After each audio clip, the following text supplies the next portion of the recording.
नमस्कार, मी आदिती वरदा सुनील तटकरे, मंत्री महिला व बालविकास विभाग, महाराष्ट्र राज्य।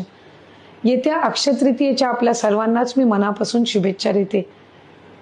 येणारं हे संपूर्ण वर्ष आपल्या सर्वांसाठी सुखसमृद्धीचं जाओ, आनंददायी जाओ, यशमय जाओ अशीच प्रार्थना करत असताना खऱ्या अर्थानं एका गंभीर विषयावर मी आपल्या सर्वांचं या व्हिडिओच्या माध्यमातून लक्ष वेधून घेण्याचा माझा प्रयत्न आहे।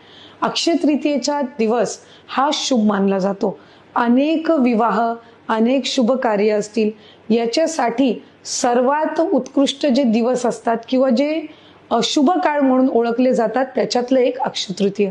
आपल्या आयुष्यातले नवीन नवीन पावलं, सकारात्मक पावलं ही उचलत असतो आपण ती या अक्षय तृतीयेच्या दिनी। पण त्याच दिवशी एक अतिशय गंभीर्यपूर्वक विषयाकडे सुद्धा मला आपल्याला लक्ष वेधून घ्यायचे, ते म्हणजे बालविवाहांकडे।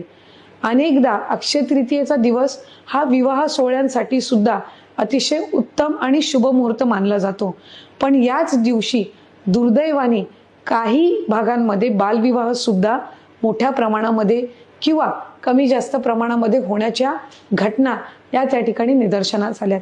खरं तर देशामध्ये बालविवाहांची संख्या घटते, महाराष्ट्र राज्यामध्ये सुद्धा ती घटत चाललेली आहे, पण ती फक्त घटून चालणार नाही, तर ती आपल्याला शून्यावर आणायची आहे।